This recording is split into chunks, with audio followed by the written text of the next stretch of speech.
On our last episode, we not only survived the big blizzard, but we had a lot of fun doing it.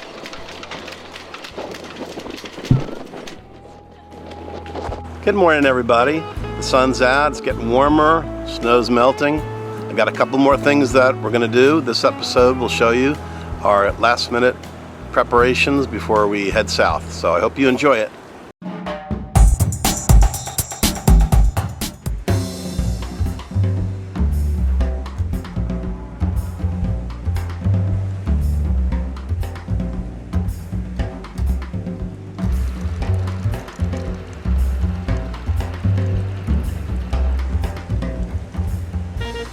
Getting ready to head out. Just topping off the old diesel tank. First warm day we've had.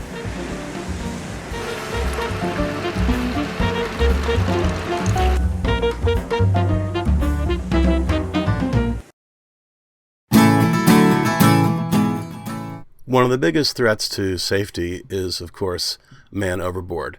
Well, no one ever wants to imagine that happening. It does happen. And if it does happen, you have to be prepared to respond to it. One of the good things about taking formal sailing lessons, such as the American Sailing Association basic keelboat sailing or coastal cruising, is that you will learn how to do man overboard drills. And as I said, it's really important that you understand how to do that and to have the proper equipment and to practice. So the life sling is one of the key things that are used to do that.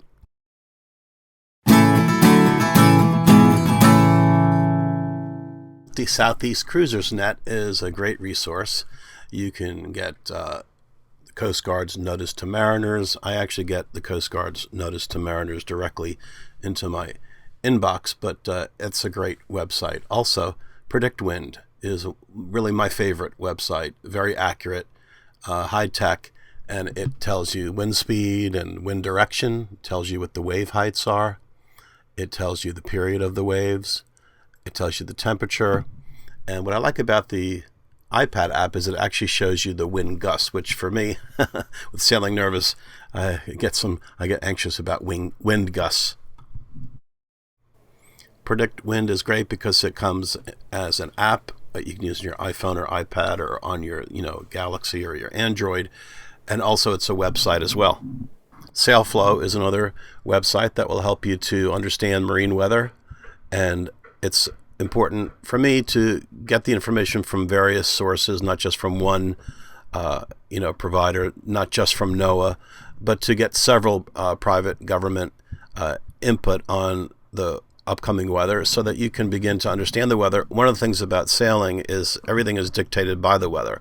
And I was always interested in earth science, in school, and I really find meteorology and that type of thing really interesting. And if you're really going to develop into a sailor and be a liveaboard or cruise or to make ocean passages, you really do have to become your own weather forecaster. And there are lots of tools available for you to do that. And these are just some kind of introductory apps and websites to begin to help you to get understanding weather patterns. And you can do that before you ever buy a boat. I also like and am using this Mauler's Guide to the Intercoastal Waterway. And for some of the larger stretches of water, I have paper charts, especially for the upcoming crossing of the Albemarle Sound. Now, no discussion about the ICW resources would be complete without mentioning Wally Moran, and not just for the ICW, but also cruising to Cuba and other southern exotic ports.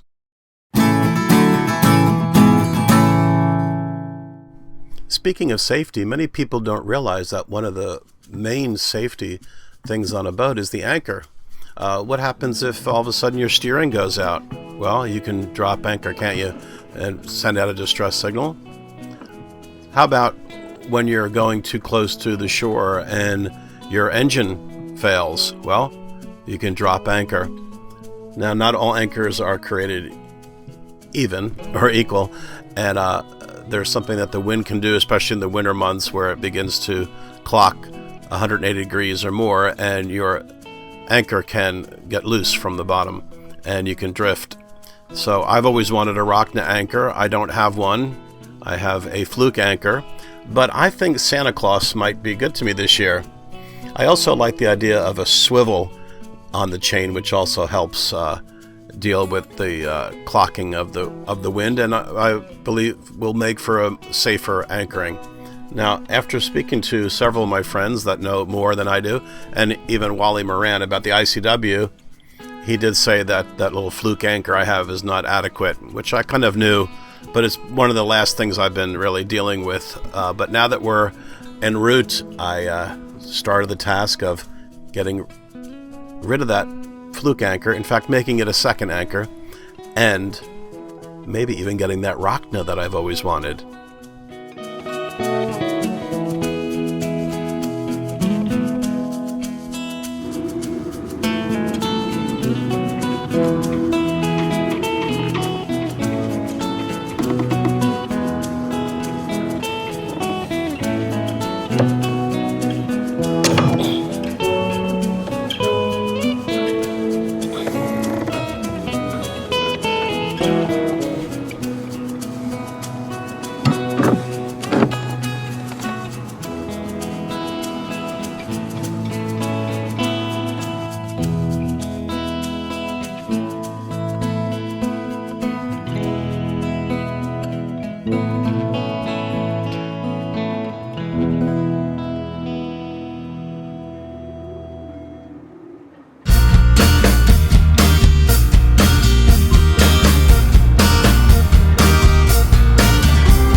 I also have my new dinghy in the water attached with a bridle that I made, and looking forward to using that new dinghy. The old one that we had in the previous episode is just, it's just shot.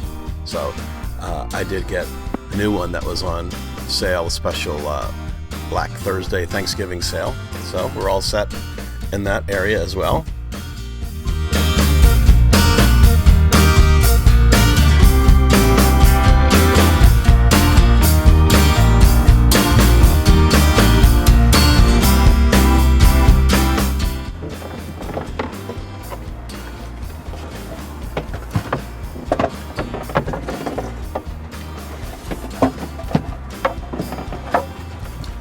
Hey everybody, good morning.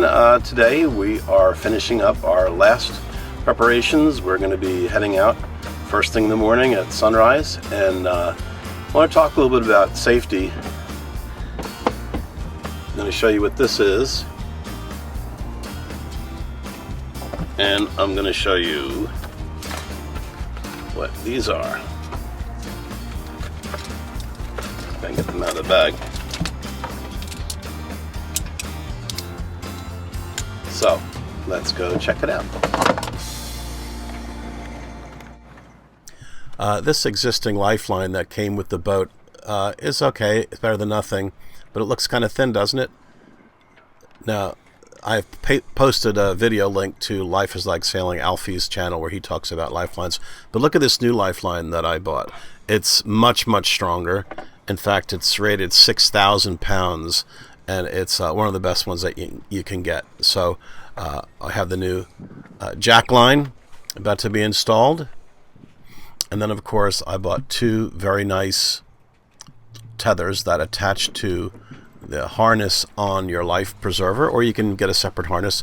One is a 6-foot hook, and the other is 3 foot. Why?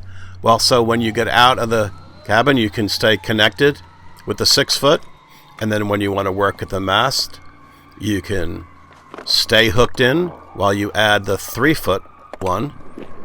And once you're hooked in to the 3 foot length, then you can unhook the 6 foot length. Now, in the previous video, you saw me working the mast and I had no tether. And that is something that I'm not going to repeat. We have 2 tethers now for Amy and I. And I only thought the tethers were for offshore sailing. But we were out of sight of land, and you don't want to fall into the water because you can die quickly of hypothermia in cold waters, and this will help keep you on the boat. So this is our tether system.